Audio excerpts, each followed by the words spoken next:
দক্ষিণবঙ্গের পর খেলার মাঠের অবস্থা দেখতে এবার অবহেলিত উত্তরবঙ্গে বিসিবি পরিচালক আসিফ আকবর।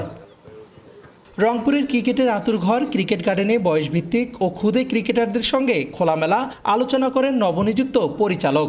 এ সময় ক্রিকেটার ও ক্রিকেট সংশ্লিষ্টদের কাছ থেকে তাদের নানা প্রতিবন্ধকতার কথা শোনেন তিনি। বিসিবি পরিচালককে কাছে পেয়ে সুযোগ সুবিধার দাবি জানান উদীয়মান ক্রিকেটাররা। সেই সাথে নিয়মিত টুর্নামেন্ট আয়োজনে বিসিবিকে বিশেষ নজর দেওয়ার দাবি ক্রীড়া সংগঠকদের। এছাড়াও নারী ক্রিকেটারদের বয়সভিত্তিক টুর্নামেন্ট আয়োজনে প্রতিবন্ধকতা দূরীকরণের দাবি ওঠে। এদিকে চাহিদা অনুযায়ী যত দ্রুত সম্ভব সব ধরনের লজিস্টিক সাপোর্ট দেওয়ার অঙ্গীকার করেন বিসিবি পরিচালক। আমাদের এই গ্রাউন্ডটাকে অনেকগুলো পিচ বানাক যেটাতে আমরা প্র্যাকটিস করতে পারবো। যে ড্রেসিং রুমে হচ্ছে প্লেয়াররা যে চেঞ্জ করবে বা এই ধরনের কোনো সুযোগই নেই আমাদের রংপুরে।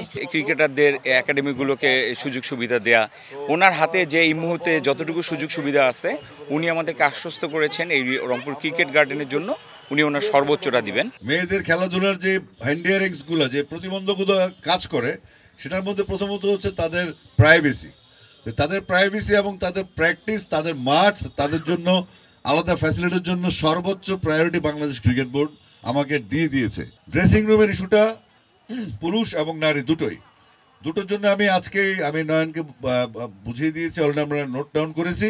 সারা দেশে পর্যাপ্ত মাঠ সংকটের কথা জানিয়ে আসিফ আকবর বলেন, একই মাঠে সব ধরনের খেলার আয়োজনের পরিকল্পনা চলছে। সেই সাথে ফুটবলের জন্য নির্ধারিত রংপুর জেলা স্টেডিয়ামে ক্রিকেট আয়োজন করা যায় কিনা সে বিষয়ে বাৎসরিক ক্যালেন্ডার করে সমস্যা সমাধানের কথা জানান আসিফ। আমরা তো সবচেয়ে বড় সমস্যা আছে সীমিত সংখ্যক মাঠ, কিন্তু আমাদের এটাও জানতে হবে যে আমাদের যে সম্পদ সীমিত সেটা প্রপার ইউটিলাইজটা করতে হবে। তো আমরা খেলা যেটাই হোক সেটা আমাদেরই খেলা। একটা ইয়ার ক্যালেন্ডার হলে যেটা সুবিধা হবে, আপনি মাঠের বরাদ্দ নিয়ে কোনো ক্যাওস থাকবে না যে আমরা এই 4 মাস ফুটবল হবে, 4 মাস ক্রিকেট হবে, হকি তো উঠেই গেছে কিন্তু হকি শুরু করতে হবে। সবই তো আমাদের খেলা, বাচ্চারা খেলবে। তো সেক্ষেত্রে আমি মনে করি যে মাঠের যেই সংখ্যা আছে সেটা আমরা যদি প্রপার ইউটিলাইজ করতে পারি, এখন তো মাঠ বানাতে হুট করে পারবো না, সময় সাপেক্ষ ব্যাপার।